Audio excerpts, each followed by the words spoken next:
los saludo a todos, les agradezco una vez más por estar, por sumarse a este grupo de trabajo en donde todos vamos aprendiendo de lo que se presenta y nos vamos enriqueciendo con el trabajo y con el aporte de todos.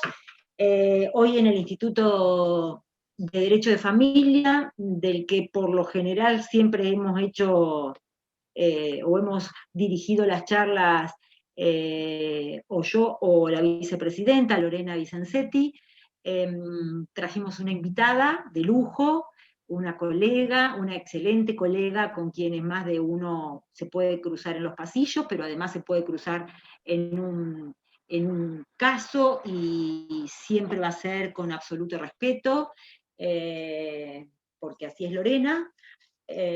Así que más allá de sus conocimientos, que son muchos, me alegra mucho tenerla entre nosotros porque por su condición humana también nos enriquece en el ejercicio de la profesión. Hoy nos va a dar el tema que se publicó, que es alimentos entre cónyuges y postdivorcio, diferencias y compatibilidades con la compensación económica.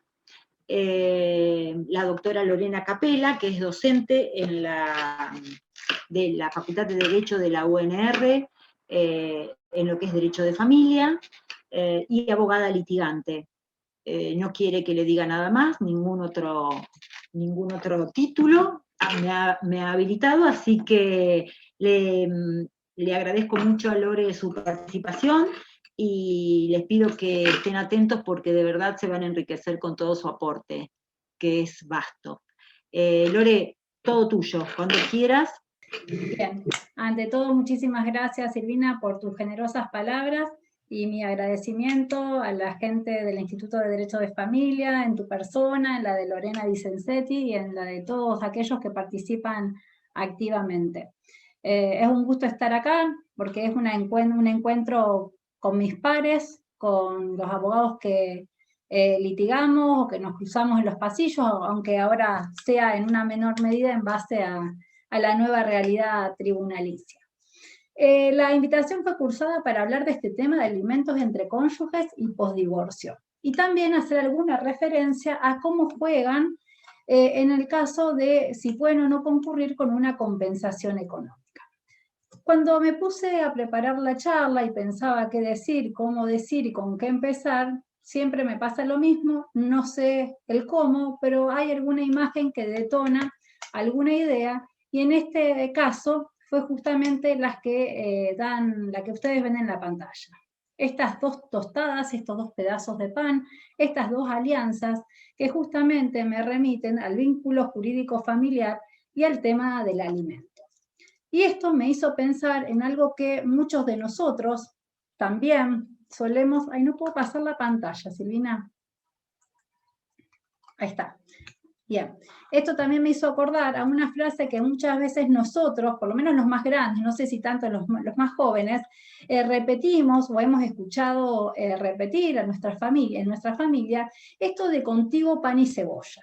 Que cuando la gente contrae matrimonio, cuando se celebra un vínculo, siempre se tiene la expectativa, la esperanza de que sea hasta que por lo menos muerte nos separe, o eventualmente, y eventualmente también la situación del compartir todo, el pan y la cebolla, estar en las buenas y en las malas, compartiendo todas las contingencias de la vida.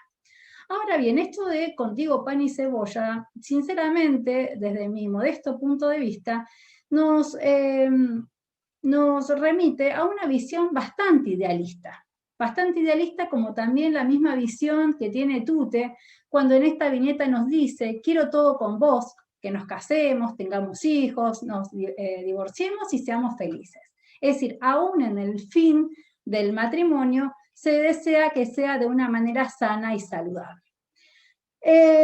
Pero independientemente de esta visión idealista, en realidad nosotros como operadores del derecho tenemos que tener una visión realista, porque trabajamos en base a la realidad social más allá de la técnica jurídica y de la normativa. Y hoy por hoy podríamos decir qué actual es esta viñeta de Edgar que nos dice, en vista de lo que está subiendo la cesta de la compra, Loli, no me arriesgo a decirte eso de con pan y cebolla. Es decir, que parecería que hoy, en base a la realidad económica, también se hace dificultoso durante el matrimonio garantizar todo lo que hace al sustento y al alimento entre cónyuges. Es por eso que García Márquez ya nos decía que el amor es tan importante como la comida, pero el amor no alimenta, el amor no nos basta en el matrimonio. El alimento es mucho más que esa función nutricia.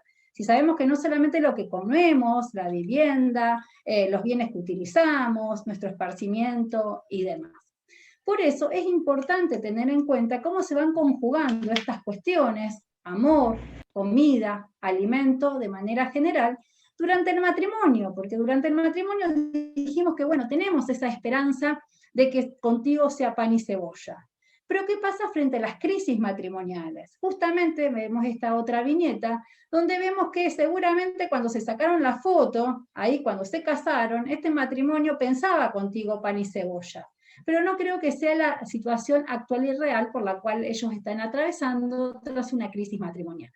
La crisis matrimonial justamente nos posiciona frente a cambios profundos y causa consecuencias importantes y algunas, podríamos decir, muy lesivas a la emocionalidad de los cónyuges, y frente a estas consecuencias, frente a estas crisis familiares, es precisamente que nosotros tenemos que preguntarnos. Con la crisis, cuando se acaece la crisis familiar, ya yo no quiero comer más cebolla y yo tampoco me conformo con el pan. Entonces, este es el escenario frente al cual nosotros hoy nos tenemos que posicionar a la hora de ver qué podemos reclamar judicialmente. Pero no podemos perder de vista para todo esto un punto de partida fundamental, que es el derecho constitucional de las familias y el hecho de que el alimento es un derecho humano fundamental. Es decir, el alimento es un derecho humano fundamental. Un derecho humano fundamental que tiene distintas manifestaciones, que aparece como una manifestación de la cuestión de la justicia, de la equidad, de la compasión familiar, de la naturaleza humana, de la misericordia que tenemos que tener hacia toda aquella persona necesitada. Pero que fundamentalmente en el ámbito de los alimentos en general, y específicamente en el ámbito de los alimentos entre cónyuges, tenemos que la solidaridad familiar es el principio fundamental que rige la materia. ¿Qué es la solidaridad familiar? Justamente es aquello que liga a quienes tienen en común el nombre y o la sangre y o los afectos. ¿Por qué y o? Porque recuerden que también tenemos que incluir todos los vínculos socioafectivos, ¿sí? Los vínculos que devienen también de los emplazamientos filiales adoptivos, etc. Pero en resumidas cuentas, ¿cuál es el fundamento de los alimentos? El fundamento de los alimentos, como dice Villariño, es preservar el derecho a la vida y que esa vida sea una vida digna. Originariamente podíamos pensar que el derecho a alimentos era un deber ético y que luego se transformó en un deber jurídico, y que para que ese deber jurídico pueda ser operativo necesitamos que se den ciertos presupuestos de la obligación alimentaria. Es necesario que haya un estatus del que nace la obligación de prestar alimentos. Es decir, yo debo prestar alimentos porque soy cónyuge, porque soy padre, porque soy pariente. Tiene que haber también un alimentado, y ese alimentado también tiene que digamos, tener ciertas características especiales.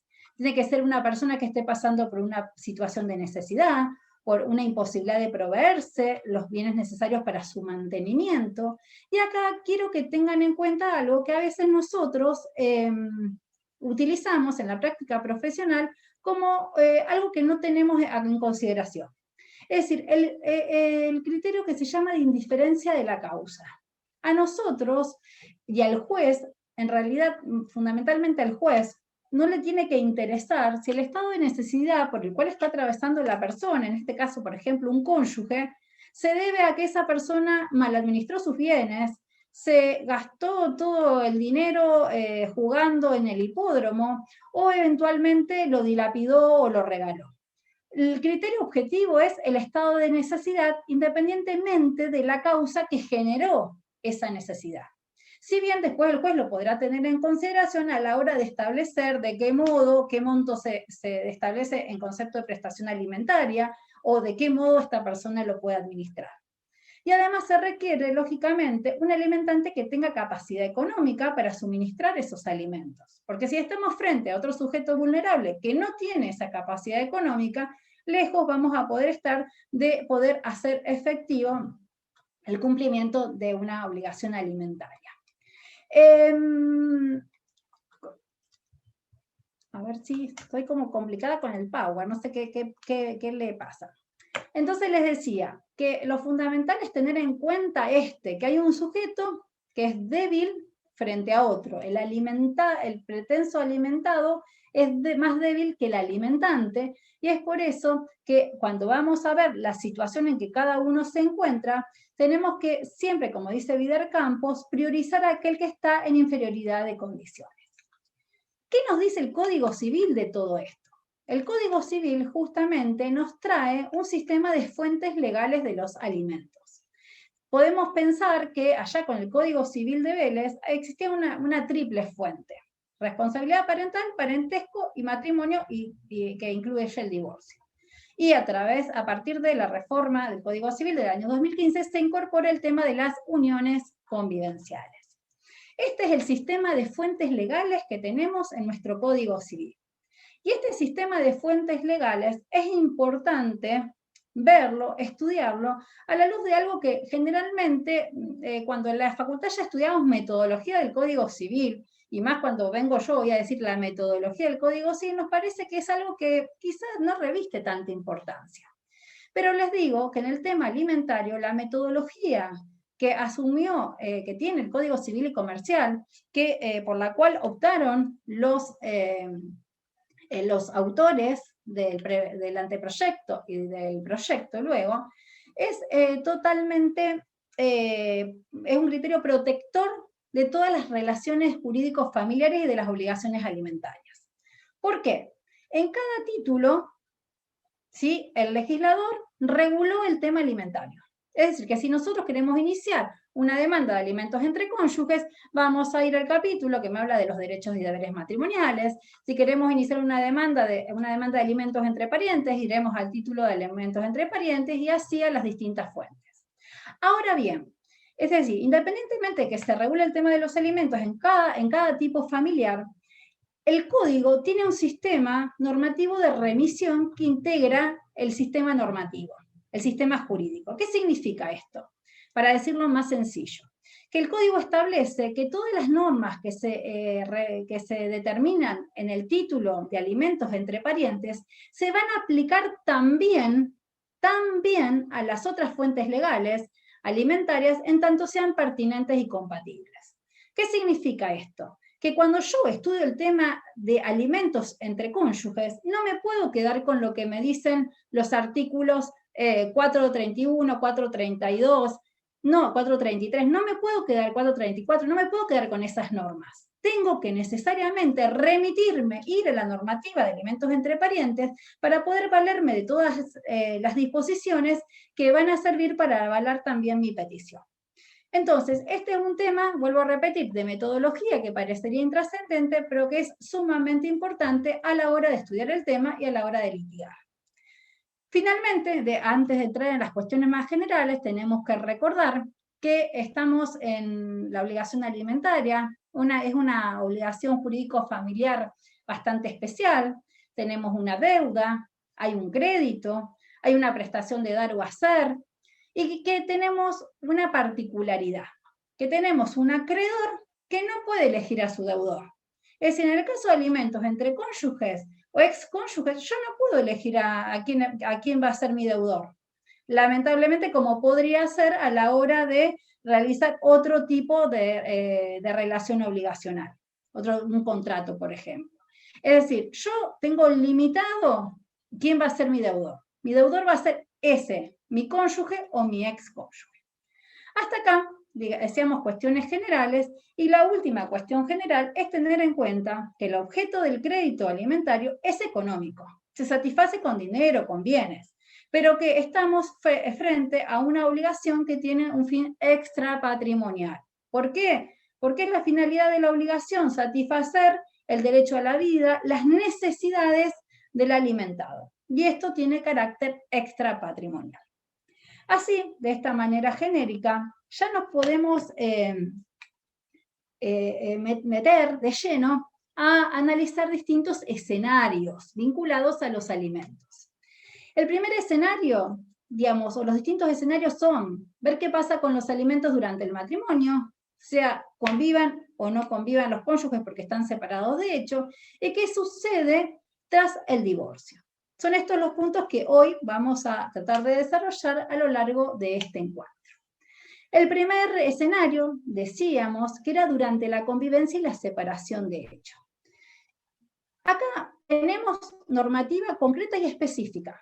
Tenemos el artículo 431 del Código Civil, que nos dice que los esposos se comprometen a desarrollar un proyecto de vida en común basado en la cooperación, la convivencia y el deber moral de fidelidad, y que deben prestarse asistencia mutua.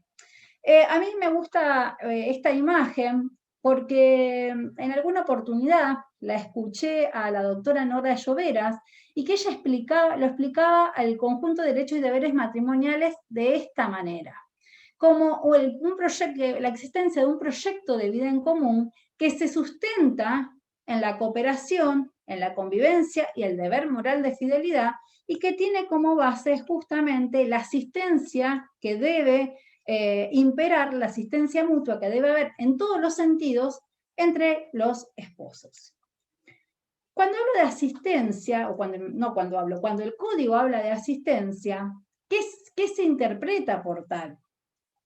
En realidad, acá también tenemos que remitir a lo que dicen los autores como Lloveras, Faraoni, Orlandi, o lo que ya decía la maestra Pepita Méndez Costa, cuando hablaba de que la asistencia tiene una faceta moral, esto de la ayuda, la contención, el estar a la par con mi cónyuge, como decíamos al principio, en las vicisitudes de la vida, que es un deber moral, y como todo deber moral, si no se cumple, no existe sanción jurídica, pero que también tenemos como la asistencia en una faz material, que es lo que vamos a llamar el alimento propiamente dicho, y que va a ser, sí, el deber jurídico, que hoy vamos a tratar de abordar en la distinta normativa y ver cómo lo materializamos en algún reclamo específico a nivel judicial.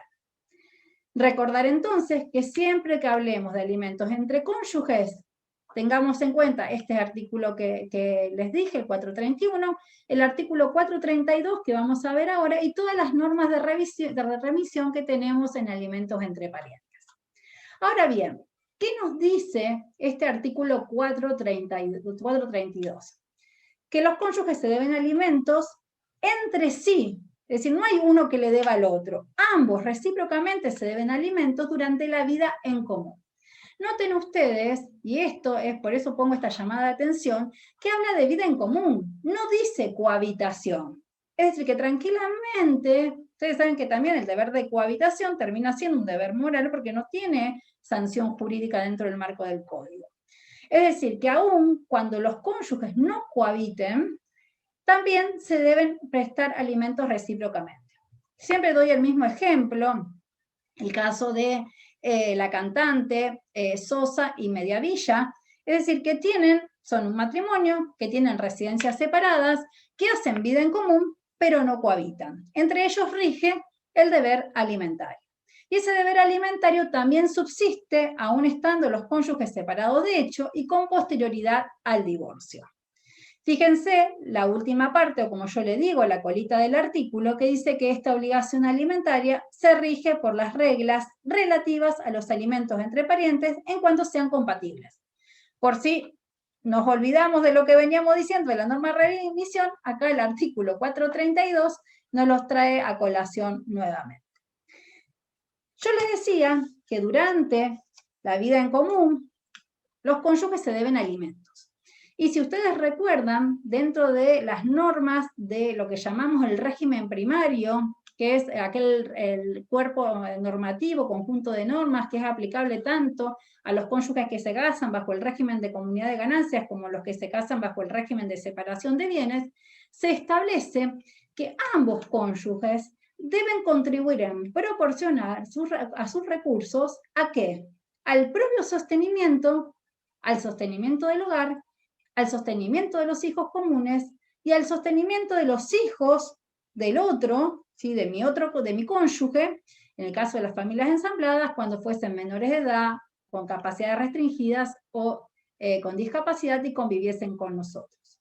Es decir, que el artículo 455, cuando me habla de las contribuciones, también me está hablando de alimentos, en cierto sentido, porque me habla de cómo cada uno de los cónyuges tiene que contribuir al sostenimiento propio y a la de toda la estructura familiar.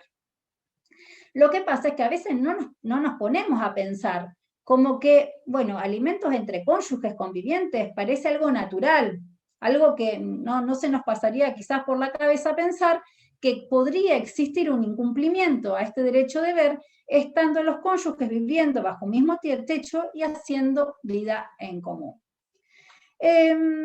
Acá les traje un fallo que de repente quizás puede llegar a ser innecesario decirlo, pero fíjense que la jurisprudencia tuvo que manifestarlo expresamente, que a fin de determinar la procedencia de un reclamo alimentario entre cónyuges, no debe estarse al género del peticionante ni a la orientación sexual, sino a las circunstancias del caso concreto. Ello por aplicación del principio de igualdad consagrado expresamente en el nuevo derecho matrimonial.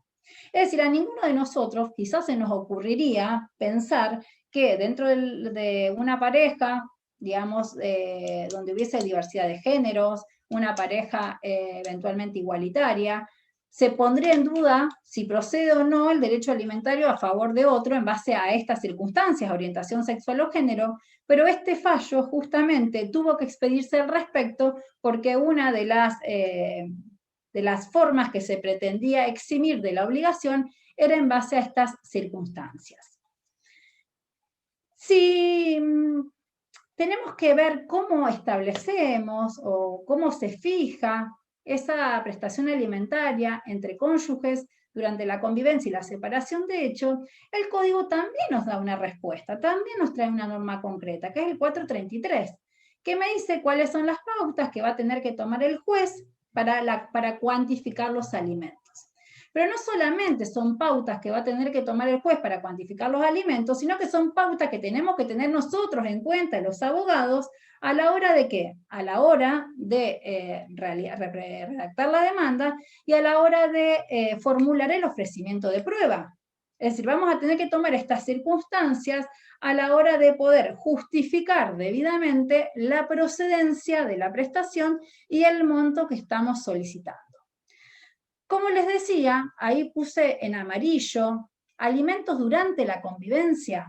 Yo me acuerdo que, digamos, hace muchos años, creo que era un autor que se llama Belucio, que, digamos, hoy por hoy no es uno de los que más utilicemos, decía que en realidad, si yo estoy viviendo con una persona, estoy haciendo, en ese momento él hablaba de un matrimonio heterosexual, hoy, en base al matrimonio igualitario, podemos hablar, si estoy viviendo con mi cónyuge y tengo la necesidad de ir a iniciarle un juicio a mi cónyuge con el cual convivo para que me preste alimentos, evidentemente el proyecto de vida en común ha fracasado, se encuentra frustrado, por lo menos está bastante en crisis. Entonces, la verdad es que yo no he visto nunca, ni durante la vigencia del Código Civil y Comercial, ni durante la vigencia del Código Velezano, ningún antecedente jurisprudencial en el cual se haya demandado alimentos entre cónyuges convivientes, que hagan vida en común, ¿sí? Porque podría suceder que se demande entre cónyuges que conviven bajo el mismo techo, pero que se encuentran separados de hecho. No sé si soy clara. Silvina, vos me decís si eventualmente voy muy rápido, si hay alguna pregunta o algún cuestionamiento. Entonces les decía que la misma ley nos dice cuáles son las pautas que vamos a tener en cuenta para cuantificar los alimentos, que son pautas enunciativas, porque el código dice entre otras, y acá ustedes las tienen, seguramente las conocen. Yo remarqué en color celeste aquellas pautas que son, digamos, comunes a alimentos postdivorcio, que después, en algunos supuestos alimentos postdivorcio, que después lo vamos a ver. Es decir, que a la hora de determinar cuál es el quantum de la cuota alimentaria, de la prestación alimentaria, tendremos que ver para el cónyuge, si ese cónyuge se dedica a la crianza y a la educación de los hijos, cuál es su edad, cuál es su estado de salud, qué capacidad laboral tiene, si durante la vida en común ha colaborado o no a los emprendimientos comerciales, industriales o profesionales del otro, si quedó habitando la vivienda familiar o no, el carácter que tiene esa vivienda, si es un bien ganancial o no, o si es una casa alquilada, el tiempo en que convivieron, ¿sí? El tiempo en que vivieron juntos, el tiempo en que hace que están separados de hecho, y cuál es la situación patrimonial de ambos. Es decir, todas estas pautas son pautas objetivas que están totalmente desvinculadas de la idea de culpabilidad. Acá no se busca atribuir la culpabilidad de un cónyuge en la ruptura del proyecto de vida en común para solicitar alimentos, sino que son pautas extremadamente objetivas. Ahora bien, les traje simplemente algunos ejemplos muy generales de algunos fallos que podemos ver. Este es un fallo de la Cámara de Apelación en lo Civil y Comercial, de Necochea. Se trataba de una mujer que estaba separada de hecho, que solicita la fijación de una cuota alimentaria para ella, para la cónyuge, y una a favor de la hija menor de edad. ¿El juez qué hace? Solamente fija alimentos para la niña. Entonces la mujer apela a esta resolución y la Cámara estableció fijarle una cuota, pero en un monto que ustedes verán que es ínfimo, el 5% de los saberes del alimentante. ¿Y cuál fue el criterio? Ahí donde focalizaría yo. Es decir, ¿qué dijo la Cámara? Que está bien, que el derecho de esta mujer surge de todas las normas que trae el Código Civil, que ese derecho también está sustentado en el principio de solidaridad familiar, en la igualdad de los esposos, y en este caso tuvo en cuenta especialmente la edad de la mujer, que tenía 54 años, y también la escasa posibilidad de una inserción laboral. Y se valorando también, y esto me parece que es importante para que lo tengamos en cuenta a la hora de litigar, lo que dijo la Cámara, se valorando también que algunos de los gastos de la actora son compartidos con la hija que tienen en común. Todo ello a fin de procurar un equilibrio entre los esposos en función de los roles que cada uno desempeña durante la unión matrimonial. Es decir, si bien el fallo tiene amplios fundamentos, focaliza o trata de justificar el escaso porcentaje que se fija como alimentos a favor de la cónyuge separada de hecho, en la circunstancia que a lo mejor hay muchos gastos comunes que comparten con la niña y que eventualmente se prorratearían también con la prestación alimentaria de la hija en común. ¿Cuándo terminan estos alimentos que se fijan entre los cónyuges o entre los cónyuges separados de hecho?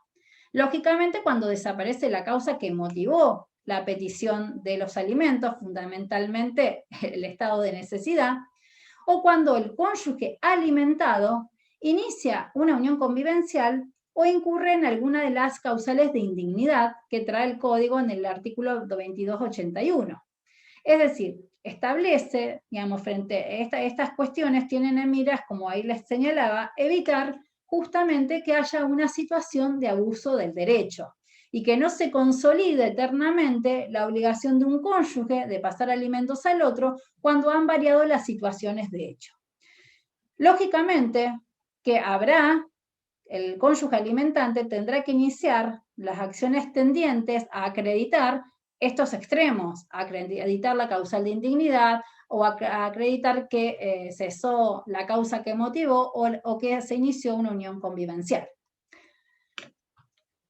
Digamos que en el caso anterior podríamos decir que no cesa de pleno derecho. Sí, estaríamos frente a un supuesto en que podríamos hablar de que hay un cese de pleno derecho de la obligación alimentaria con el tema de la sentencia de divorcio. Supongamos, solicitamos alimentos entre cónyuges y luego se dicta sentencia de divorcio. ¿Qué dice la Cámara Nacional de Apelaciones en lo Civil? que justamente esta sentencia pone fin al deber de asistencia como principio general desde el momento en que es dictada. Es decir, se dicta la sentencia, dice este fallo, cesa el deber de asistencia que prevé el artículo 431, que es el deber de asistencia entre cónyuges. Ahora bien, este cese también se dice que el hecho de que la obligación alimentaria del cónyuge cese de manera automática con este dictado de la sentencia no vulnera el derecho de defensa de la contraparte. Porque ¿qué sucedió? Se consideró en este fallo que el alimento, los alimentos cesaban de pleno derecho. La mujer se sintió agraviada por esta situación y por lo tanto apeló la resolución. ¿Qué se establece? ¿Cuáles son los argumentos que se dan? Que lo que dice la justicia es que, bueno, que sí, operó el cese de pleno derecho, pero que la cónyuge tiene derecho a reclamar esa misma prestación alimentaria si se dan las causas de alimentos post-divorcio. O eventualmente, si se dan las circunstancias que requiere el artículo de compensación económica, también reclamar esta compensación económica. Es decir, que no queda en una situación de indefensión, que podrá acudir, iniciar un nuevo reclamo por alimentos post-divorcio o por compensación económica, si se dan los extremos. Si la sentencia que entendió que la obligación alimentaria había cesado ipso iure con la sentencia del juicio de divorcio, debe confirmarse, pues se ajusta las constancias de la causa en consonancia con las nuevas pautas que contiene el Código Civil y Comercial. En este punto, yo quería, de alimentos entre cónyuges, quería contarles dos experiencias que yo había tenido. En una oportunidad, bajo la vigencia del actual Código Civil y Comercial, tuve un planteo donde teníamos cónyuges parados de hecho, y la cónyuge solicita la fijación de alimentos en base a un estado de necesidad que era una cónyuge joven, 40 y algo de años, 42, 43 años, que alegaba no poder procurarse medios de vida en atención a que tenía problemas de halut valgus, digamos en nuestro idioma, juanetes, que tenía problemas de juanetes y que por lo tanto ella no podía laborar y que requería que su cónyuge satisfaga una prestación alimentaria. En este caso, la justicia rosarina estableció que el alimentante debía abonar a favor de la cónyuge, se trataba de un vínculo sin hijos, el porcentaje del 20% de los haberes que percibía en concepto de alimento. Y por otra parte, otra sentencia, también de la justicia rosarina, frente al pedido de la fijación también de alimentos entre cónyuges separados de hecho. En este caso se trataba de una mujer que padecía EPOC, que tenía 58 años, pero la edad pulmonar, la edad de sus pulmones, era la de una persona de 89 años. Esta persona estaba en una situación de absoluta vulnerabilidad económica, enferma, sin posibilidades de trabajar, y por lo tanto solicitamos la fijación de alimentos entre los cónyuges. La primera sorpresa fue el decreto que digamos que el primer decreto en el cual se dispuso previamente inicie el juicio de divorcio. Y ahí es como cuando yo no entendí, qué estaba pasando. Había un desconocimiento del derecho. Es decir, no es necesario para reclamar alimentos entre cónyuges que inicie un juicio de divorcio. Ahí fue el primer escollo, tuve que interponer un recurso pidiendo la revocación del decreto y obviamente que así procedió. Y luego me costó muchísimo llegar a tener una sentencia que habilite a esta mujer a percibir alimentos. Digo, me costó mucho en cuanto al tiempo y pese a la gravedad del tema. Entonces, ¿por qué le traje estos dos casos que quizás parece que son extremos? Si bien en el caso del EPOC, la señora, luego logramos que se fije una prestación alimentaria consistente en el 20% de los haberes jubilatorios que percibía su esposo, la verdad es que acreditada la enfermedad, la necesidad, la vulnerabilidad económica, no fue tan sencillo. Nos costó mucho tiempo el proceso, y no porque hubiese una contraparte que opusiese mayores reparos o recursos ni demás, sino simplemente por los distintos criterios. Mientras en un juzgado, por un tema de juanetes, sin discusión se impone un 20% en concepto de prestación alimentaria para la cónyuge separado de hecho y joven, en otro juzgado, para la cónyuge que padece una enfermedad extrema de edad avanzada, no se toma el mismo criterio. Simplemente esto quería compartir con ustedes para que después ustedes también podrán compartir sus experiencias conmigo, porque creo que en el hacer cotidiano es donde vamos aprendiendo de la praxis tribunalicia. Ahora vamos a entrar en el segundo escenario que les planteaba, ¿no? Salimos del escenario de alimentos entre cónyuges y alimentos entre los cónyuges separados de hecho y nos metemos a ver qué pasa en los alimentos post-divorcio. Y acá ya nos vamos a ir metiendo en otro temita, en un tema vinculado al derecho sucesorio, que es de interés, en el tema de esta compatibilidad, incompatibilidad con la compensación económica.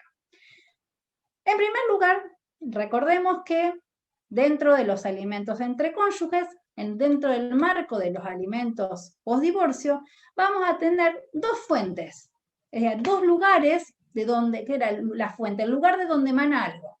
Es decir, que la fuente de los alimentos post-divorcio pueden tener una fuente convencional o una fuente legal.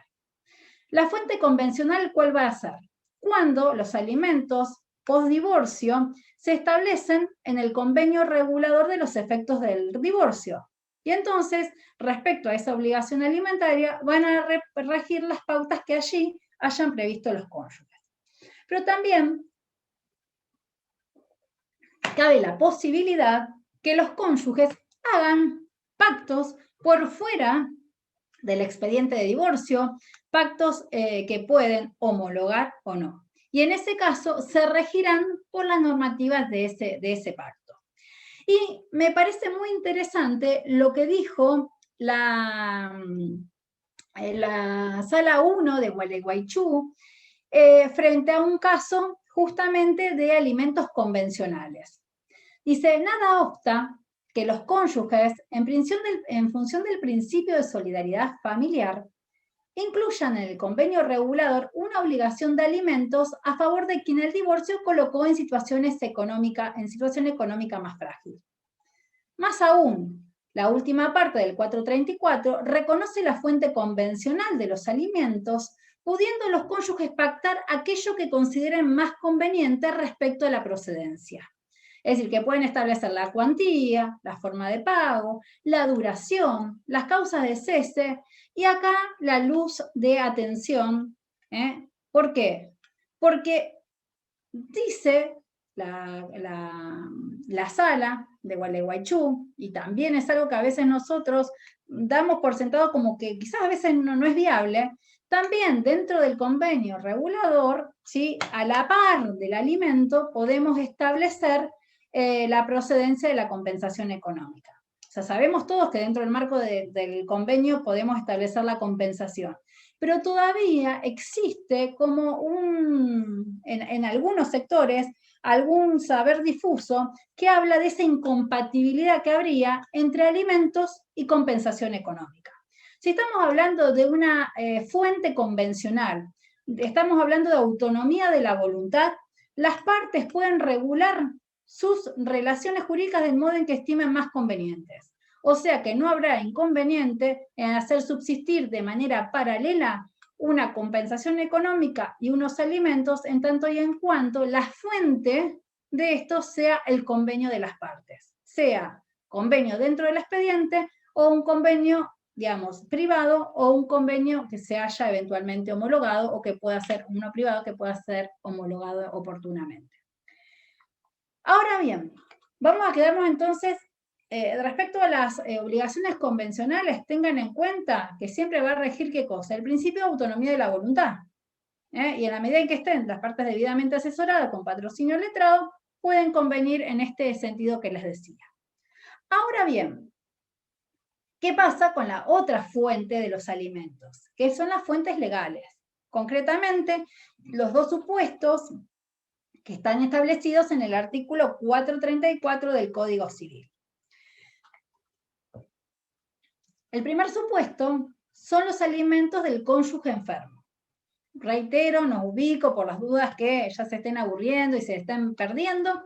Estamos ahora en ¿cuál escenario? Alimentos postdivorcio. ¿Cuándo proceden los alimentos postdivorcios? ¿O a favor de quién? El supuesto del artículo 434, inciso A, nos dice que podrá solicitar alimentos tras la sentencia de divorcio aquel cónyuge enfermo. Es decir, ¿pero es un cónyuge enfermo que padece cualquier enfermedad? No.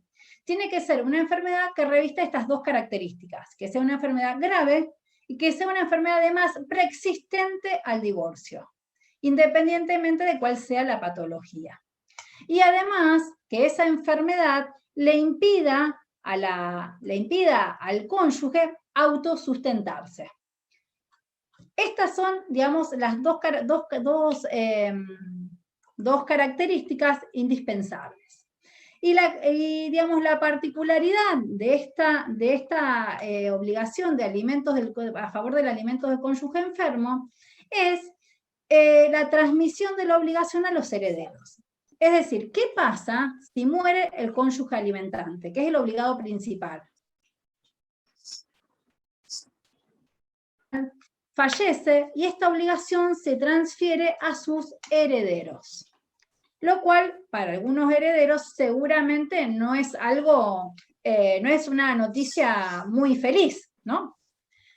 Este crédito alimentario que se transmite a los herederos, por eso le digo que acá esto se vincula con el derecho sucesorio. Este derecho alimentario que se transmite a los herederos es una deuda de la sucesión, no es una carga. Recuerden que las cargas de la sucesión son aquellas que surgen como consecuencia del fallecimiento de la persona. Por ejemplo, los gastos de sepelio. Por ejemplo, algo muy importante, los honorarios de los abogados que se generan como consecuencia de la declaratoria de herederos y la sucesión propiamente dicha. Acá estamos frente a una deuda de la sucesión.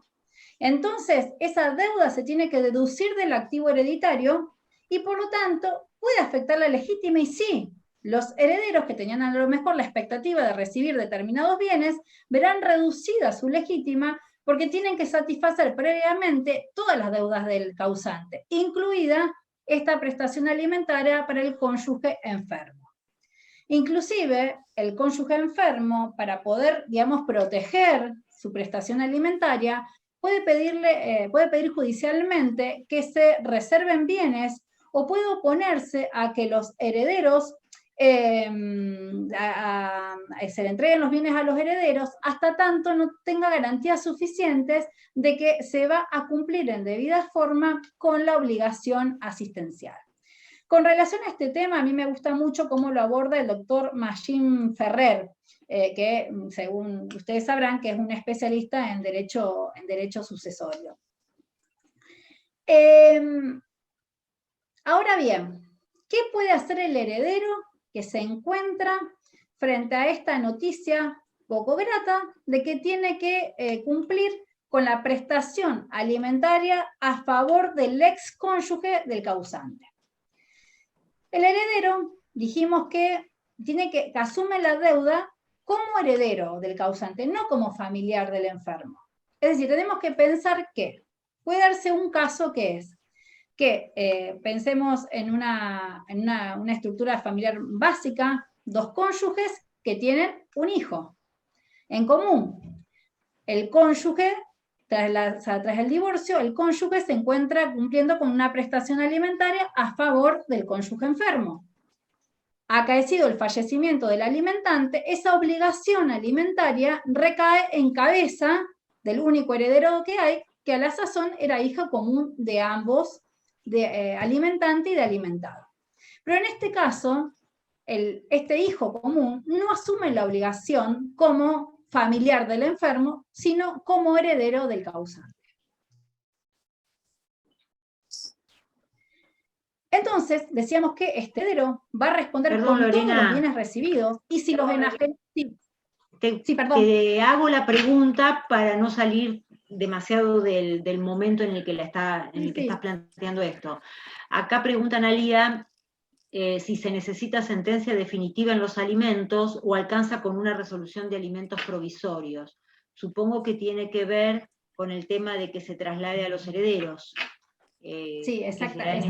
Que está preguntando, Exactamente. Sí, a ver, si los alimentos provisorios son exigibles también. O sea que eventualmente esa podrá ser una defensa que pueda esgrimir el heredero, pero ya es una deuda del sucesorio, ¿sí? Es una deuda del causante, que no se extingue al ser alimentos del cónyuge enfermo, no se extingue por el fallecimiento. Entiendo que sí. Igualmente es una estrategia defensiva que me parece importante a la hora de plantearse. Pero, porque de repente también podría, en realidad como tenemos un alimento provisorio, la cónyuge enferma podría continuar el juicio por alimentos definitivos contra los herederos. Tengamos en consideración esto, ¿no? Sí, gracias, no sé si fui clara. Les decía, ¿qué pasa si este heredero no quiere? Dice, no, la verdad es que este combo de bienes heredados y continuar con un derecho alimentario a favor del cónyuge enfermo no me cierra numéricamente. ¿Qué puede hacer el heredero? Puede renunciar a la herencia y se libera de la deuda asistencial. Eso será de un análisis que hará de sopesar eventualmente el haber hereditario con el valor de la deuda asistencial. Pero también es importante, y acá también como estrategia defensiva de los herederos, es que puede ser que el heredero pueda liberarse de esta obligación si como consecuencia de la muerte del excónyuge se produce la liquidación, la partición y la adjudicación de bienes dentro del marco de la comunidad de ganancias que le van a permitir a este cónyuge enfermo sustentarse. Porque ustedes saben que muchas veces, ¿qué sucede? Tenemos la sentencia de divorcio que disuelve el vínculo, pero que todas las operaciones de liquidación y partición no se realizan, se postergan en el tiempo. Y entonces, en este caso, que se hubiesen postergado en el tiempo, seguramente dentro del marco del juicio sucesorio, ya existirá una necesidad de realizarlas y de, por lo menos, concretar la adjudicación de los bienes. Yo antes les planteaba un escenario, que teníamos dos cónyuges que tenían un hijo en común, y que por lo tanto la obligación alimentaria caía en ese hijo común, pero no como pariente, sino como heredero. Pero también podría suceder que el cónyuge alimentante tuviese hijos, por ejemplo, u otros herederos habidos, digamos, hijos habidos de otra relación u otro tipo de herederos que no tengan ningún tipo de vínculo de parentesco con el cónyuge enfermo. Y acá es cuando yo entiendo que se da esta puja, ¿Quién se hace cargo de la prestación asistencial del cónyuge enfermo? De acuerdo a lo que venimos diciendo, es una obligación que pasa a los herederos. Entonces, bueno, ahí se dice, Magín Ferrer dice, que los herederos no parientes, a quienes se traslada la obligación alimentaria, podrían exigir a los parientes obligados, que los parientes obligados sean condenados en primer término. Es decir, podrían decirles, mire, yo soy el hijo del alimentante, pero el alimentado que está en un estado de necesidad tiene hijos o tiene otros familiares con obligación alimentaria que deben ser, digamos, compelidos a la satisfacción de esa necesidad alimentaria en primer término. Es decir, sería una vía, digamos, decimos el heredero, ¿cómo zafa de esta situación? Dijimos, por un lado, renunciando a la herencia. Por otro lado, si hay otros familiares del enfermo que puedan asumir legalmente la obligación alimentaria, hacer el planteo judicial correspondiente. Sí, no sé si me preguntan algo. ¿No? Bueno, acá les traje un fallo, una pequeña reseña nada más, que se trataba de una mujer que padecía un problema en su salud mental, que esa enfermedad era preexistencia a la extinción del matrimonio y que le impedía autosustentarse. Y durante la separación, de hecho, el demandado la había estado ayudando, ¿sí? Y, digamos, había estado cumplimentando con una prestación económica. Luego se inician los alimentos dentro del marco de los postdivorcio y se dice que la existencia de una enfermedad grave, es decir, que acá se establecen bien cómo deben ser los requisitos, que la enfermedad sea grave, no es cualquier enfermedad, que tenga entidad que afecte la autonomía económica del alimentado. Es decir, que le impida trabajar, proveer los recursos, valerse por sí mismo y tener un nivel de vida digno, porque quizás podría realizar alguna actividad que no le garantice ese nivel de vida. Que dijimos antes que tenía que ser preexistente al divorcio también. Entonces, a mí lo que me interesaba destacar acá, de este fallo justamente, es este tema de que se habla de conservar un nivel de vida digno, como un aspecto relevante. Otro fallo también, que fue bastante particular en su momento, es que se trataba de el cónyuge, en el caso anterior era una mujer, acá les traigo uno de un hombre, el cónyuge enfermo, una persona que sufre esta enfermedad que se llama acromegalia, que me es difícil de pronunciar, que en realidad es una irregularidad en el funcionamiento de las hormonas del crecimiento. Hay gente que vulgarmente le dice como el gigantismo, ¿no? Estas personas que crecen en demasía, y esto obviamente que los afecta en sus funciones vitales. En este caso, este hombre, este cónyuge enfermo, había solicitado la fijación de una prestación alimentaria, se la habían fijado, en 4.000 pesos, luego inicia un incidente de aumento y se la incrementan a 6.000 pesos. ¿Y cuál es el criterio que tomó la Cámara Nacional Sala B a la hora de aumentar el monto de la prestación alimentaria? Obviamente siempre se toma en consideración las posibilidades económicas de las partes. En segundo lugar, el aumento de costo de vida que se verificó desde la sentencia de grado. Y por otro lado, el avance de la enfermedad, porque también es esto, nosotros podemos solicitar que se fije una prestación alimentaria para un cónyuge enfermo, pero puede suceder que esa enfermedad avance y que la prestación alimentaria que se esté cumplimentando no sea lo suficiente como para cubrir las reales necesidades. Y entonces, ese es un elemento indispensable que nosotros tenemos que tener en cuenta a la hora de iniciar un incidente de aumento en el caso de alimentos entre cónyuges, alimentos para el cónyuge enfermo. En este caso, como consecuencia de esta enfermedad, este hombre iba sufriendo cada vez más una disminución en el funcionamiento de sus extremidades. ¿Y cuál es el fundamento que yo traje acá para compartir con ustedes? Dice, estamos hablando de un deber de asistencia que va más allá de la ruptura del vínculo y cuya justificación excede las puras razones humanitarias. Máxime cuando, teniendo en cuenta el muy alto nivel de vida del que goza la demandada, no hay razón jurídica ni ética para que no asuma el deber de solidaridad que le corresponde. No por ser autora de un hecho ilícito, sino por constituir un sujeto realizador de actos, que en el caso no es otro que el matrimonio que oportunamente contrajo. ¿Qué le está diciendo acá la justicia? La verdad que es como un mensaje bastante ejemplificador. Dice, señora, usted tiene que seguir cumpliendo, no solamente porque la ley lo dice, no solamente por el deber de solidaridad, sino también porque usted tiene que ser responsable de sus propios actos. Usted se casó con este hombre y por lo tanto tiene que ser responsable de las consecuencias jurídicas que devienen de la decisión que oportunamente tomó con digamos, la trascendencia que esto implica en el ámbito alimentario. Entonces el tema de la responsabilidad en la toma de decisiones también es algo a tener en consideración. Decíamos que dentro de los alimentos post-divorcio teníamos este primer supuesto, que eran los alimentos del cónyuge enfermo. Y el segundo supuesto, que es el que establece el artículo 434, inciso B, es justamente el tema de los alimentos de toda necesidad. ¿Quién va a ser el beneficiario? Va a ser el beneficiario aquel cónyuge que no tiene recursos propios suficientes ni posibilidades razonables de procurárselos. Es decir, ¿y quién va a ser el obligado? Lógicamente, el ex cónyuge.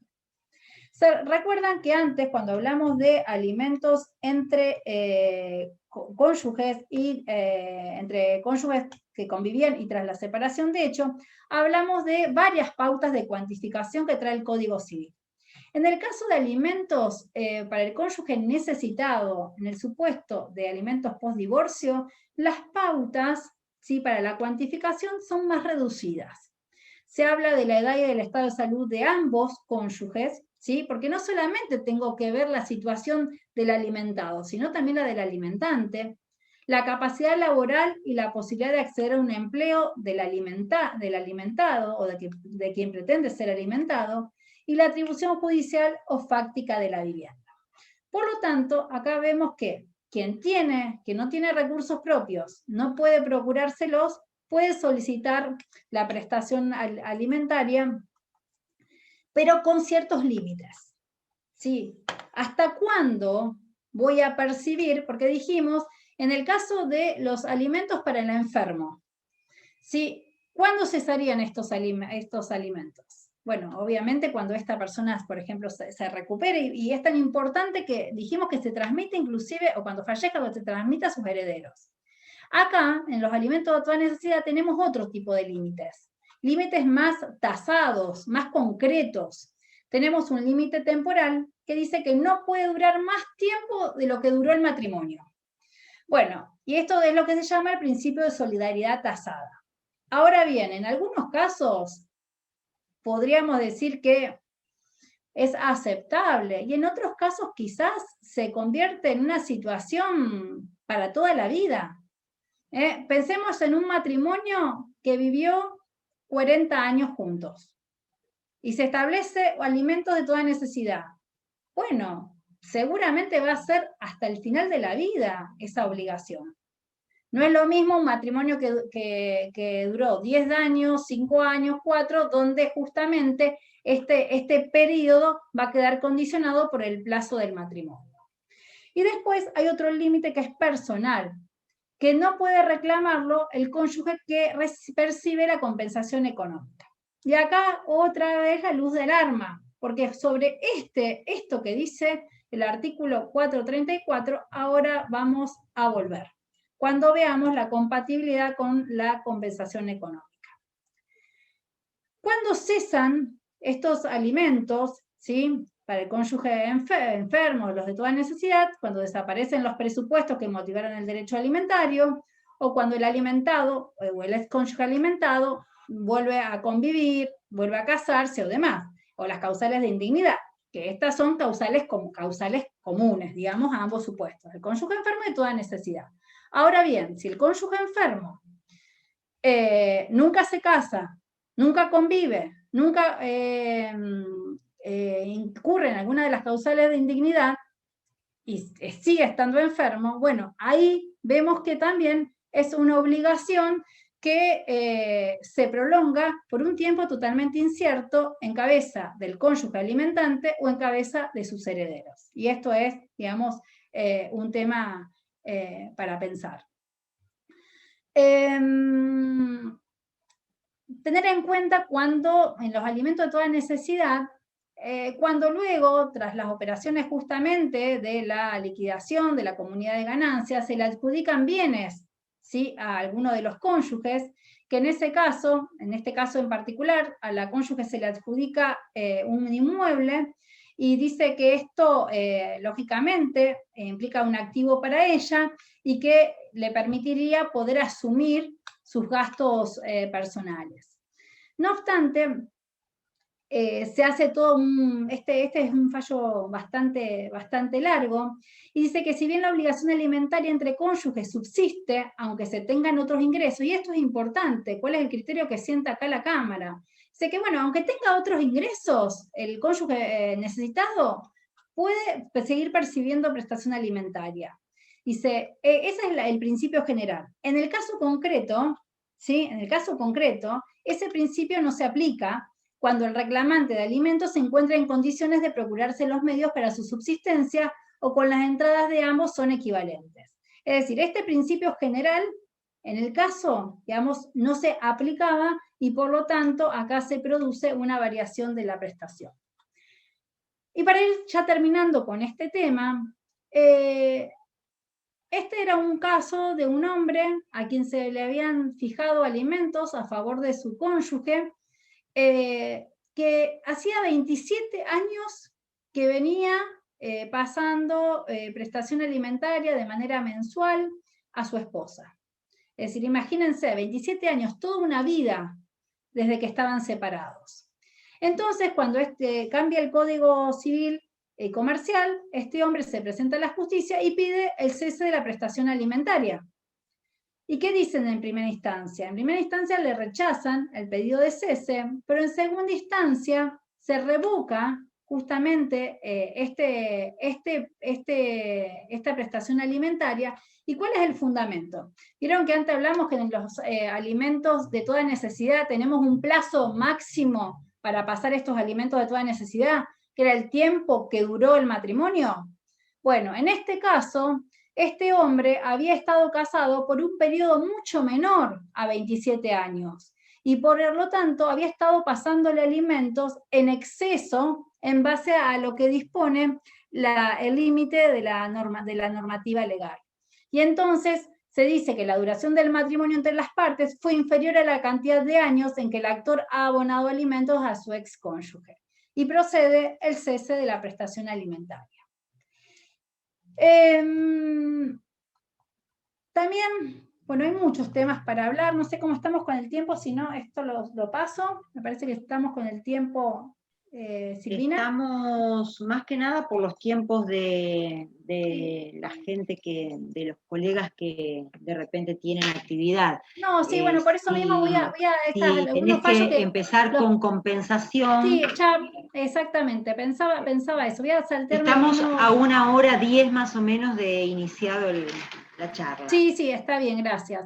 Sí, porque son de repente a lo mejor algunos fallos que pueden ser de relevancia, si a algunos les interesa, vinculados a qué pasaba, digamos, con estos alimentos que se prevén, se establecieron antes de la vigencia del Código Civil y Comercial, cómo lo hacemos jugar con la nueva normativa, pero ya son temas más específicos.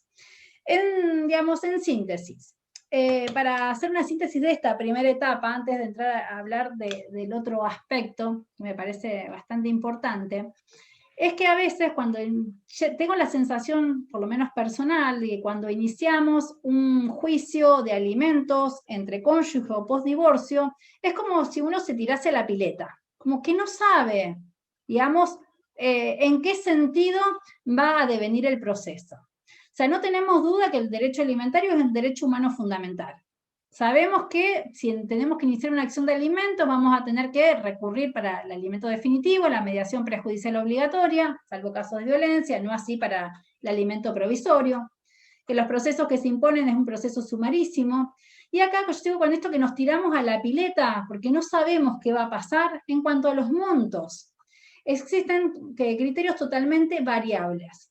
Tenemos fallos como el que les leí, donde se establece desde un 5%, particularmente yo he tenido también en un caso que he patrocinado en la Justicia de Familia de San Lorenzo, donde obtuve la fijación de una prestación alimentaria a favor de la cónyuge de un 25%. Es decir, que también el porcentaje, en alguna oportunidad, con algunos jueces que hoy ya están jubilados, decían, no, más del 15% al cónyuge no le corresponde. Tengo otras sentencias, digamos, con fundamentos jurídicos muy importantes y de mucho sustento jurídico, fallos de la justicia de Villa Constitución, del doctor Davini, donde establece prestaciones alimentarias en un monto de un 20% de los haberes del alimentado. Pero bueno, en términos generales, sabemos que no, como en el tema también de los alimentos en general no existen reglas rígidas, pero quizás acá no tenemos tantos criterios prácticos como sucede en el ámbito de los alimentos derivados de la responsabilidad familiar. Y nunca olvidar, cuando estemos iniciando, incoando una acción de alimentos entre cónyuges o entre excónyuges, nunca nos olvidemos de acudir a este fundamento de la solidaridad familiar. ¿Qué es lo que en última instancia, más allá de la normativa, va a dar fundamento y sustento a la pretensión? Y ahora sí llegamos ya al último, o penúltimo, podríamos decir, escenario que yo les planteaba, era el tema de los alimentos y la compensación económica. Y acá no hay muchos criterios, hay criterios encontrados, podríamos decir. En primer lugar, ya sabemos qué son los alimentos, recordemos que la compensación económica es un derecho que se otorga a favor del cónyuge, a quien el divorcio produce un desequilibrio manifiesto que significa un empeoramiento de su situación y que tiene por causa adecuada el vínculo matrimonial y su ruptura. Esta figura está espejada dentro del ámbito de la normativa de las uniones convivenciales, pero a nosotros nos interesa hoy vinculado al tema del matrimonio. Entonces sabemos que tras el dictado de la sentencia de divorcio podemos iniciar un reclamo tendiente a obtener esta compensación que tienda a subsanar ese desequilibrio económico, que no es cualquier desequilibrio, tiene que ser un desequilibrio manifiesto, ¿sí? Y tengamos en cuenta que también va a ser materia probatoria importante que nosotros acreditemos esto, que no es un mero desequilibrio, sino que es un desequilibrio manifiesto, no es algo menor. Entonces, también acá es importante toda la actividad probatoria dentro de las compensaciones económicas. De manera pero muy súper sintética, ¿qué era lo que quería conversar con ustedes o que nos planteemos? O sea, pensemos que nosotros tenemos una sentencia de divorcio e iniciamos una compensación económica. ¿Procede durante el trámite de la compensación económica la fijación de un alimento provisorio postdivorcio? Sí, no, bueno, esto es lo que en los próximos minutos intentaremos debatir, porque la doctrina tiene criterios encontrados y seguramente nosotros también podemos pensar de manera distinta. Sin perjuicio de esto, yo les traje algunas diferencias fundamentales para que veamos cuáles son, cómo se contraponen y en qué punto se contactan alimentos postdivorcio y compensación económica. Los alimentos postdivorcio y la compensación económica, ambos se pueden pedir tras el dictado de la sentencia de divorcio. El derecho alimentario, ya dijimos que es un derecho humano fundamental, que es un derecho personal, inherente a la persona, y que por lo tanto no puede ser compensado, ni objeto de transacción, ni renuncia, ni accesión, ni agravamen o embargo. A diferencia de la compensación económica, que dice Mizrahi, que es un derecho de tinte patrimonial, y que por lo tanto puede ser objeto de negociación, de transacción, de renuncia, de cesión y hasta inclusive puede ser embargado por un tercero. Ambas instituciones tienen sus propias previsiones normativas, como ustedes ya lo saben. También ambas instituciones difieren en cuanto a la naturaleza jurídica. El alimento tiene naturaleza asistencial como venimos sosteniendo. La compensación económica tiene un sustento correctivo, tiene una finalidad correctiva. ¿Corregir qué cosa? Ese desequilibrio económico. Si bien, tanto desde el punto de vista asistencial como desde el punto de vista correctivo, ambas instituciones, digamos, tienden a ¿qué? A proteger al sujeto más vulnerable o más débil de la relación matrimonial o de la exrrelación matrimonial. Los alimentos buscan satisfacer las necesidades materiales del cónyuge. A diferencia de la compensación económica, que lo que busca, como dije antes, es paliar el desequilibrio económico manifiesto. Es decir, mientras uno apunta a cubrir los alimentos, las necesidades vitales, el otro, digamos, podríamos decir que de manera casi exclusiva atiende a una cuestión meramente patrimonial. Y después también el tema de las medidas provisorias. Es decir, dentro de los alimentos post-divorcio, cuando yo inicio los alimentos en base a para el cónyuge enfermo o para el cónyuge necesitado, ¿qué puedo hacer? Puedo pedir que se establezca el alimento provisorio. Ahora, cuando yo inicio la compensación económica, también puedo pedir que se establezca, digamos, un alimento provisorio durante el trámite de compensación económica. Uno de los primeros autores que había sostenido de manera clara esto fue Solari, y a él se han sumado, digamos, vasta doctrina.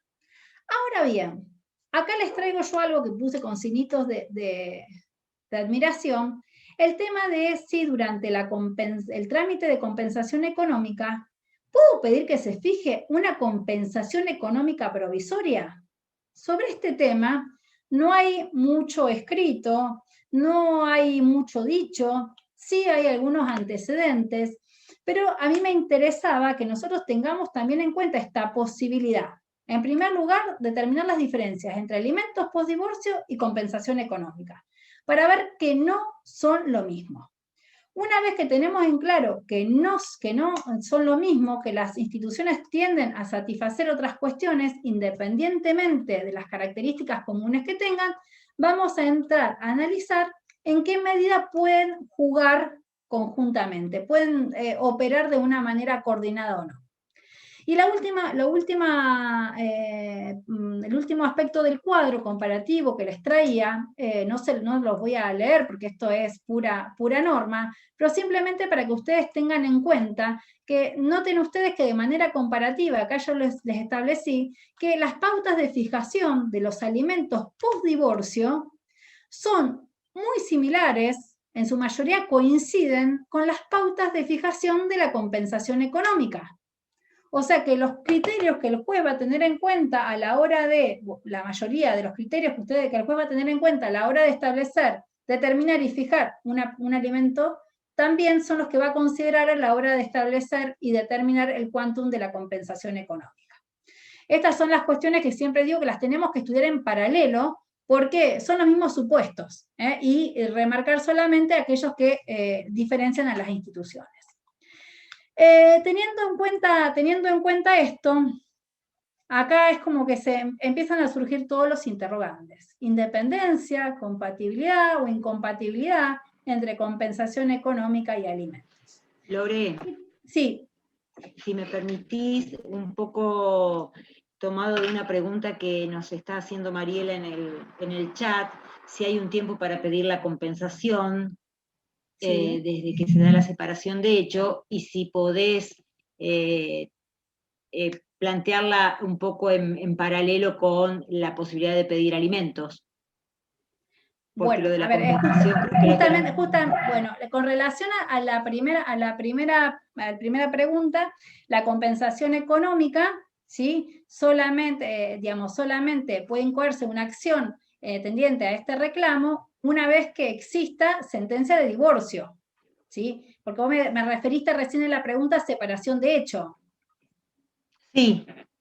O sea, tal cual, eso es lo entre cónyuges separados de hecho, no existe la posibilidad. Habla de el tiempo desde la separación de hecho. Creo que acá hay a lo mejor una confusión con la unión convivencial y el matrimonio, claro, ¿no? Exactamente. Se cuentan los plazos desde momentos distintos. Exactamente. En el ámbito del matrimonio, ¿sí? La compensación económica solamente puede solicitarse, como veíamos en el cuadro, una vez operado el divorcio de las partes, lo que implica necesariamente el dictado de una sentencia a nivel judicial, y el plazo de caducidad que se establece es de 6 meses. ¿Y por qué este plazo de caducidad eventualmente tan breve? porque se aplica una doctrina que es, ahora no me acuerdo el nombre en inglés, una doctrina inglesa, que en concreto lo que busca es que los problemas de familia y los problemas económicos resolvámoslos de la manera más rápida posible. Es decir, por eso son los plazos de caducidad tan cortos que tenemos en el ámbito de la compensación económica, tanto sea dentro del marco de las uniones convivenciales como del matrimonio.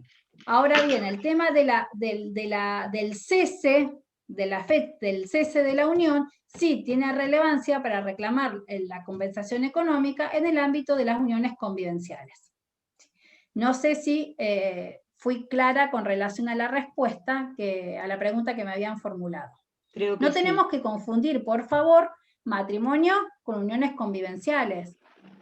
La compensación económica es una institución que se espeja, que está regulado en para ambas instituciones, con muchas similitudes, pero con algunas particularidades que tenemos que tener especialmente en cuenta. Hoy por hoy estamos hablando de cómo juega la compensación económica con los alimentos entre cónyuges. Los alimentos concretamente post-divorcio.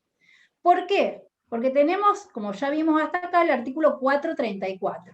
Que el 434, que ya analizamos, me habla del alimento post-divorcio para el enfermo y para el necesitado. Y acá es donde yo les digo que entramos en el terreno de ver cómo juega compensación y alimentos. ¿Por qué? Porque el artículo justamente 434 dice que se puede pedir la fijación de una prestación alimentaria a favor de quien no tiene recursos propios suficientes ni posibilidades razonables de procurárselo.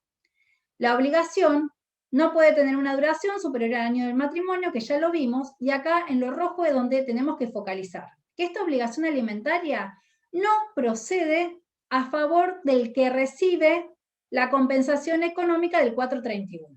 O sea, estamos frente a un supuesto que sería un cónyuge, un excónyuge, que está recibiendo una compensación económica, sea porque la acordaron de manera, la pactaron los excónyuges o porque se estableció a través de una sentencia judicial, dice que si el cónyuge, el excónyuge ya está recibiendo una compensación económica, no puede iniciar un juicio de alimentos en base a este supuesto.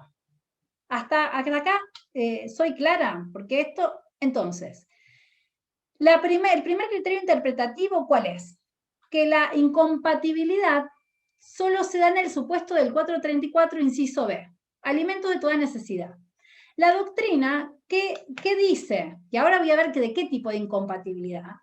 ¿Qué dice la doctrina? La doctrina dice que tenemos que mirar cómo está redactado el artículo, y por eso lo volví a pegar en esta imagen. Es decir, que la referencia a que no procede en el caso del cónyuge que percibe la compensación económica, lo establece concreta y específicamente en el inciso B. Por lo tanto, entiende, no es aplicable al inciso A. Esto también es una primera apreciación y es lo que quise, no sé si quedó claro en esta filmina, que es decir que esta incompatibilidad se daría solamente en el caso del inciso B del artículo que vimos.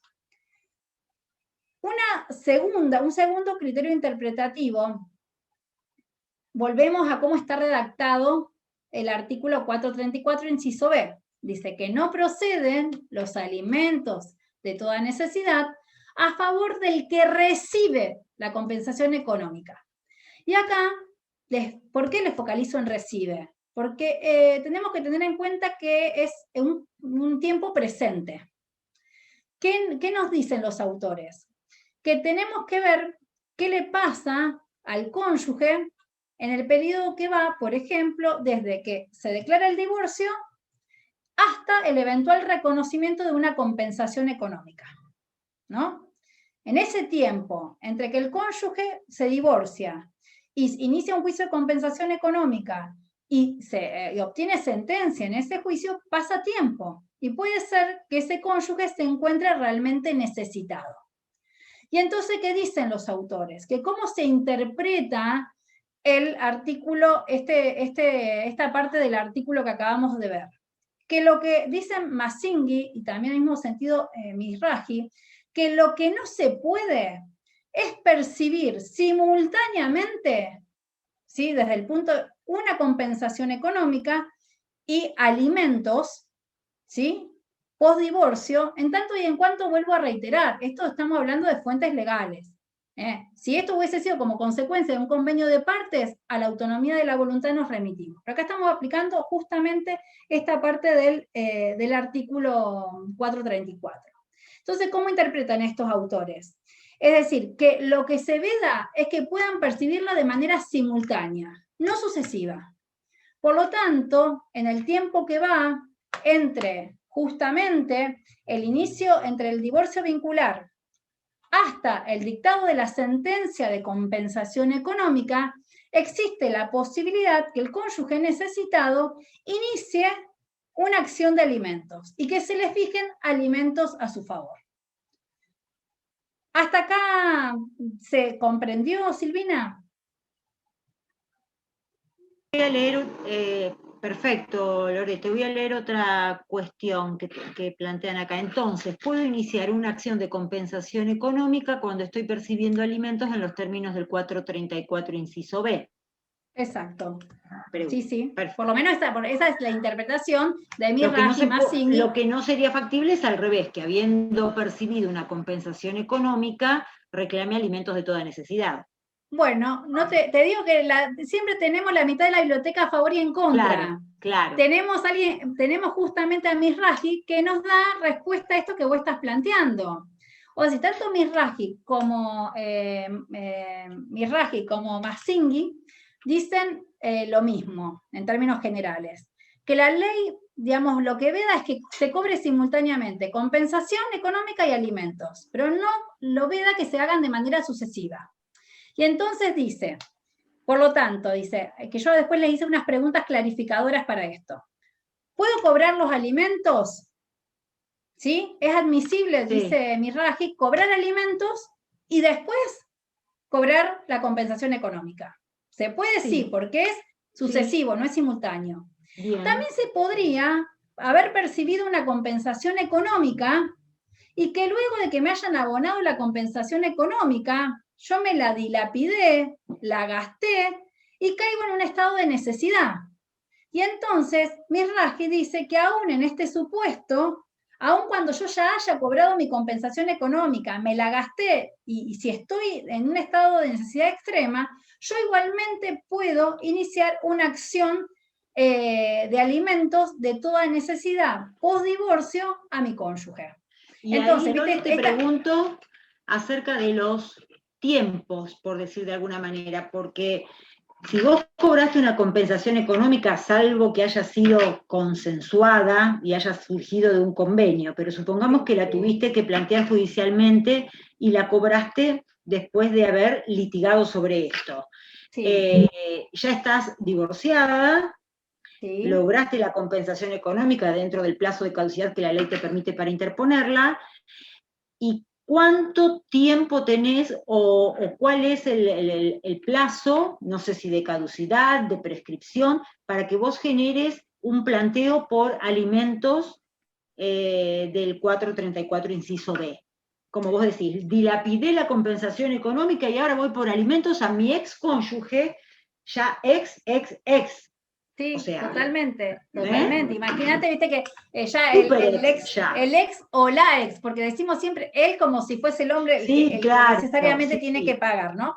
Él o la cónyuge. Porque la sensación es, no me saco nunca más de encima a esta ex o a este ex, ¿no? Exactamente. Bueno, justamente yo les traje todos estos planteos que hace la doctrina, Mizrahi, ahora vamos a ver, Pellegrini, Molina de Juan, todos los autores que hablan justamente sobre compensación económica y estos temas que a lo mejor no tienen tanta difusión desde el pasillo, pero que son herramientas que podemos utilizar a la hora de litigar. Es decir, si tenemos Claro, sí. tenemos el cliente que cobró la compensación económica, porque también puede haber sido no pensemos en la compensación económica que fijó Victoria Famá de 8 millones de pesos. Claro, tal Pensemos en cual. la compensación económica que puede fijar un juzgado de Santa Fe de 30.000 pesos.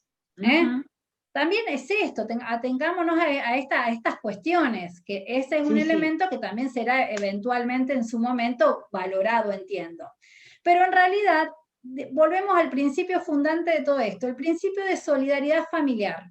La solidaridad familiar y la responsabilidad que yo tengo por haber decidido en algún momento tener un proyecto de vida en común con este hombre o con esta mujer, ¿sí? A la hora de solicitar alimentos de toda necesidad de toda necesidad, no, esa necesidad puede surgir en cualquier momento.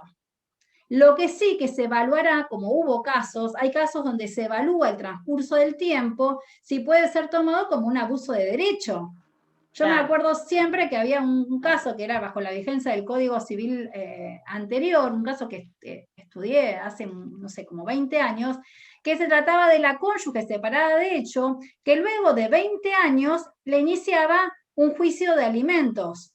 Y en ese caso, Borda precisamente fundaba todo en el abuso del derecho, la conducta que había tenido esta mujer. Entonces, esto también tendremos que hacer un aporte valorativo.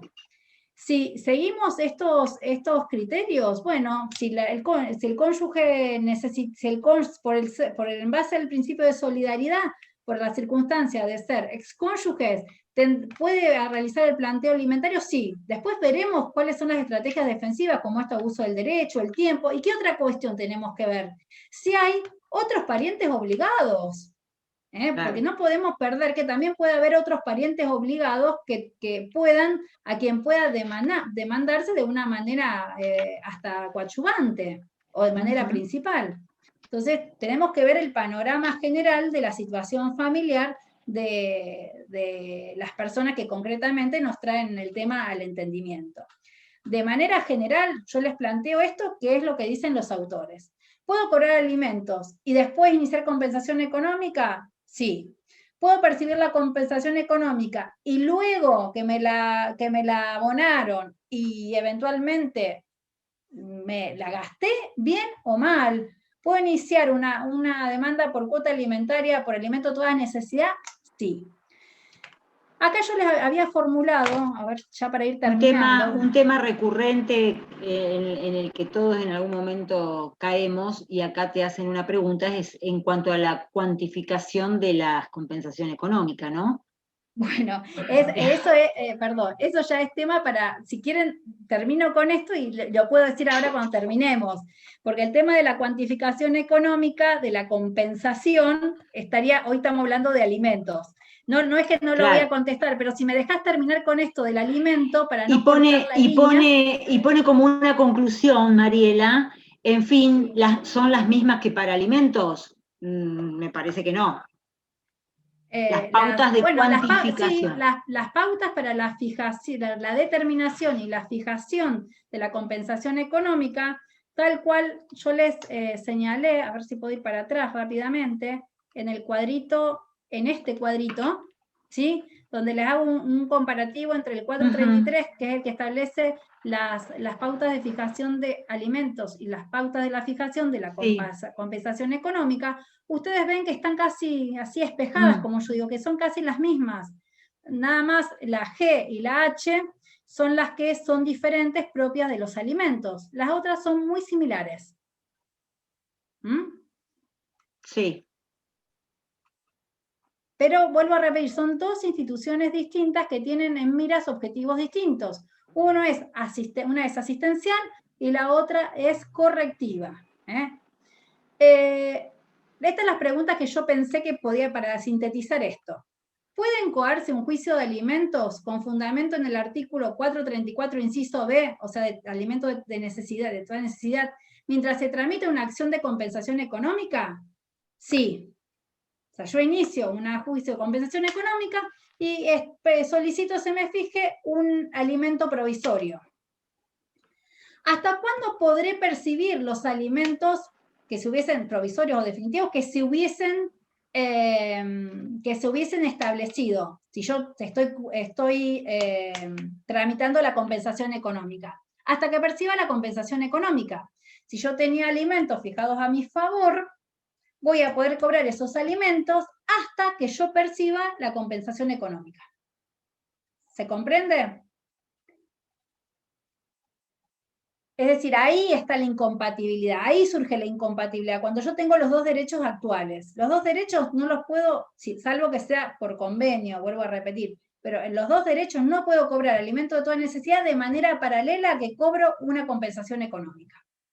Independientemente cuál sea la forma de la compensación económica, una renta o una suma de dinero.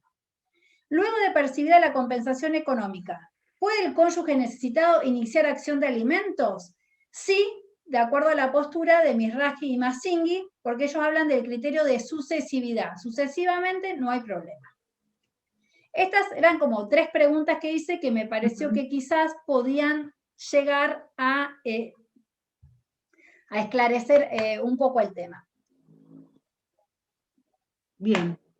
Ahora bien, para ya ir terminando. Acá les traje lo que yo llamo el bonus track, ¿sí? De repente ya a lo mejor las cabezas a esta hora, la mía principalmente, a lo mejor no está tan alerta, un bonus track, algo extra que quería dejarles que se vincula no directamente, pero sí indirectamente con el tema de los alimentos, y es el tema de, sí, así como durante el trámite de un juicio de alimentos, yo puedo pedir una medida cautelar de alimentos provisorios, durante un juicio de compensación económica, ¿puedo pedir una medida cautelar de compensación económica provisoria? Sería el problema, la pregunta. Y la respuesta va a depender de qué autor leamos. Las autoras como Pellegrini y Guanón nos dice que sí podemos pedir una compensación económica provisoria, que se trata de una medida cautelar de carácter innovativo o anticipatoria y tenemos que probar esos extremos. ¿Y qué finalidad tiene? Que el cónyuge, que tiene una necesidad económica, reciba bienes o una suma de dinero como anticipo de la compensación económica. Y que el que lo pide va a tener que demostrar que tiene una situación de necesidad, de empobrecimiento. Y dice Pellegrini que solicitar esta compensación económica provisoria, Pellegrini es una de las autoras del anteproyecto del Código Civil, tiene un libro sobre compensación económica. Esta autora lo que nos dice que inclusive pedir esta compensación económica provisoria podría ser una herramienta útil para presionar de alguna manera y provocar que la liquidación y la partición de la comunidad de ganancias de una vez por todas se lleve adelante. Entonces, Pellegrini y Guanón, ¿qué nos dicen? Podemos pedir dentro del marco de un juicio de compensación económica una compensación económica provisoria como anticipo de la misma. Ahora, ¿qué nos dice Molina de Juan en el libro que tiene sobre compensación económica? Ella dice que en realidad tiene ciertas dudas, que la verdad que en principio no le parece que debería proceder y que solamente en algunos casos de gravedad pero extrema, donde puede haber un grave peligro en la demora, podría otorgarse una compensación económica provisoria, pero siempre y cuando se acrediten todos los extremos de las cautelares, inclusive la contracautela. Y por otro lado, Mizrahi, que antes se mostraba tan flexible a que podíamos tener de manera sucesiva compensación económica y alimentos, en el tema de la compensación económica provisoria dice no procede compensación económica, el derecho a la compensación económica solo surge después que se dicta la sentencia sobre compensación económica, y la compensación económica tiene por fin equilibrar, no tiene por fin satisfacer las necesidades del excónyuge. Entonces, como ustedes verán sobre este tema, hay 3 posiciones totalmente distintas. Y también tenemos distintos antecedentes jurisprudenciales, que no son de ahora, vienen del año 2016 hasta el presente. El último que encontré fue el del 2019, que en términos generales hubo varios planteos sobre la fijación de compensación económica provisoria, pero solamente en algunos casos se hizo lugar, pero la Cámara revirtió la decisión, y acá les traje, esta es la proporción que hay, 3/1. 3 denegaron la compensación económica provisoria y un juzgado, 2 juzgados la admitieron. ¿Por qué yo les traigo esto de compensación económica provisoria? Porque yo digo, tenemos sentencia de divorcio, tenemos un cónyuge necesitado y tenemos que iniciamos un juicio de compensación económica. ¿Qué puedo hacer mientras tramito el juicio de compensación económica? Opción A, pedir una compensación económica provisoria. Opción B, pedir alimentos postdivorcio en base a la necesidad del alimentado. Y acá la importancia de elegir una vía procesal u otra. Y ustedes después que leamos me van a decir, seguramente van a coincidir conmigo, cuál es la que tenemos que adoptar. Se dice que en cuanto a los requisitos de procedencia, si yo tengo que presentar una acción de alimentos, los requisitos son menos rígidos y solamente tengo que probar la necesidad del alimentado.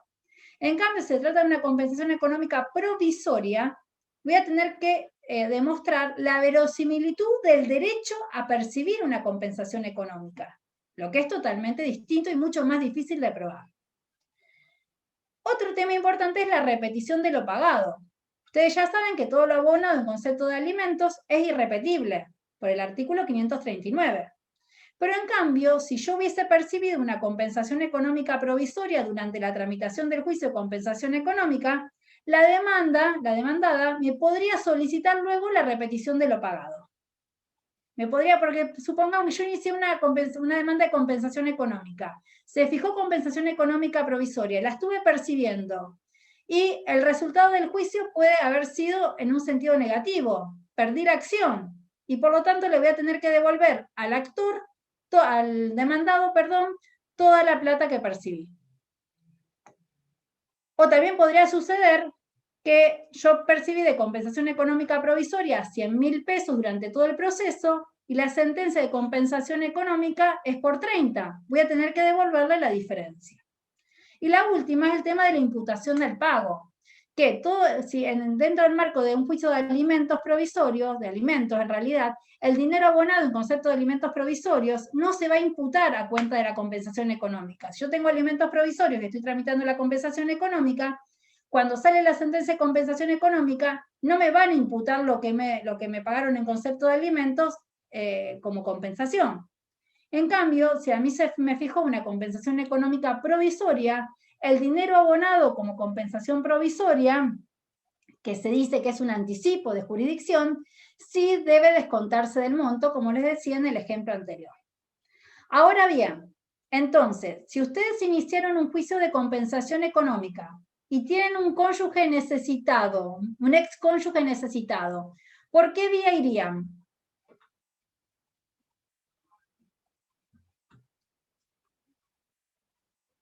A ver, ¿elegirían iniciar una acción por alimentos o por compensación económica provisoria?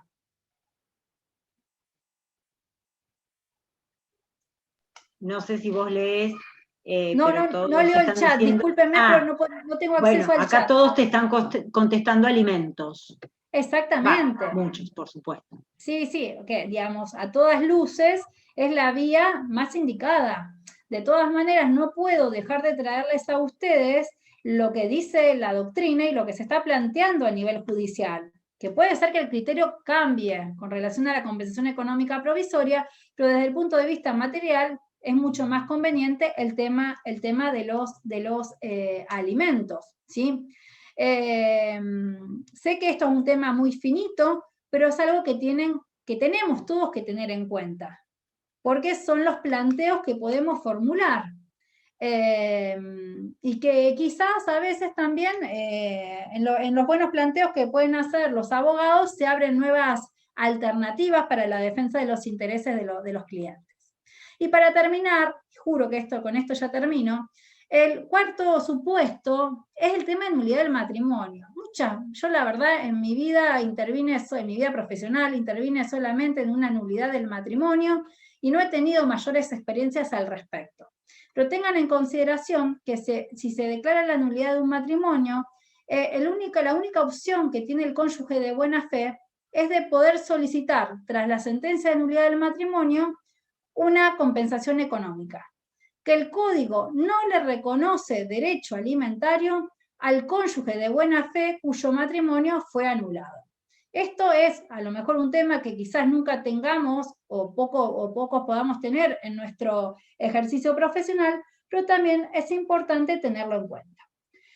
Así llegamos al final del recorrido. Este mismo recorrido, digamos que van atravesando los cónyuges a través de la vida, a través de sus distintas vicisitudes. Camino que no es sencillo, ¿no? Camino que es difícil y que nos hace hoy hablar de este tema, de necesidades y de demandas, de reclamos entre aquellas personas a quienes oportunamente los unió el amor, el afecto, el cariño, una familia, seguramente también. Entonces, bueno, hablamos de crisis hoy, de problemas. Y a mí, para terminar, siempre me gusta dejar un mensaje esperanzador. Es decir, que así como hay muchos cónyuges, como dijimos al principio, que no pueden sostener a lo largo del tiempo el contigo pan y cebolla, hay otros cónyuges que sí los pueden sostener. Y a mí me gusta siempre dejar un mensaje esperanzador, y para mí fue un gran mensaje esperanzador esta imagen. Esta imagen es una foto que tomé yo desde el auto por circunvalación, y para aquellos que no se den cuenta de quizás lo que es una especie de casilla rodante que se parece más a una casa que a una casilla rodante, que está tirada por un auto, y en la parte trasera de esa casilla rodante estaba escrito en dorado: 50 años casados. No fue tan fácil. Y no es fácil sostener el contigo pan y cebolla, pero seguramente para esta gente los planteos que nosotros hoy hicimos, afortunadamente no les llegaron, no tuvieron que recurrir a ello. Seguramente pasaron por crisis en 50 años de casados, pero no han visto afectada la estructura, la base de su proyecto de vida. Y es así por eso, como dice Platón, donde reina el amor sobran las leyes. Para esta gente sobran las leyes. Las leyes que vimos hoy están para aquellos supuestos de crisis matrimoniales, lamentablemente. Y como dice García Márquez, que decíamos recientemente, el amor no alimenta. Imagínense cuando el amor ya no existe. Bueno, la reflexión ya es toda de ustedes. Muchas gracias. Bueno, muchas gracias, Lorena, por tu exposición. La verdad es que fue muy clara en un tema complicado o a veces confuso en la forma de manejarse, y eso lo vemos en los planteos que hacen los colegas y que eventualmente también haremos nosotros en algún momento. Así que te agradezco muchísimo. Sabía que eras muy sólida en esto, y por eso la convocatoria. Te agradezco enormemente, y ya nos estaremos encontrando en este espacio con algún otro tema. Sí, yo agradezco profundamente la persona que eventualmente me planteó el tema de la cuantificación de la compensación económica. Hay criterios específicos, hay fórmulas matemáticas para hacer el cálculo de la compensación. Una de las fórmulas es la famosa fórmula Testa, que fue presentada en las Jornadas Nacionales de Derecho Civil de Bahía Blanca oportunamente. Existen muchísimos mecanismos o baremos para poder de cuantificar la compensación económica. Justamente hoy hablábamos con Silvina de la importancia que sería de hacer justamente un taller sobre compensación económica, ¿no? Porque este es un tema de que a todos nos entra en crisis. De repente a mí me hace pensar y reflexionar muchas cosas, aun cuando tengo o creía tener los conocimientos un poco organizados. Gracias por la convocatoria. Espero haber podido. Te comprometemos, así, Lore, para ese taller. Después vamos a ajustar un poco fechas, también en función de tus posibilidades, y si les parece y les interesa, el taller lo hacemos, ¿sí? Porque sería una forma de terminar de redondear esta cuestión. Así que no les prometo dentro de 15 días, porque lo tengo que ajustar con Lorena en cuanto a sus fechas, pero a lo mejor en la siguiente, que sería dentro de un mes, podemos estar haciendo ese taller, que ya por supuesto lo vamos a difundir en su momento. Les agradezco a todos la participación. Gracias a todos, Lore, por la paciencia, porque sé que soy intensa a la hora de hablar. No. No, me encantó. Y creo que a todos nos gustás y por eso todos estamos acá. Incluso caras conocidas que se han quedado 2 horas mirándote. Qué responsabilidad frente a tantos colegas que tienen un conocimiento acabado de la materia. La verdad que los aportes me hacen sentir a lo mejor no poder ayudar demasiado cuando hay gente tan sabia como Mariana, Daniela, bueno, algunos de los que veo, en otras imágenes no las estoy viendo en este momento. Gracias por haberse sumado al Zoom. Gracias, Lore. Nos vemos. Saludos a todos. Nos vemos en 15 días. Sí. Chau, chau.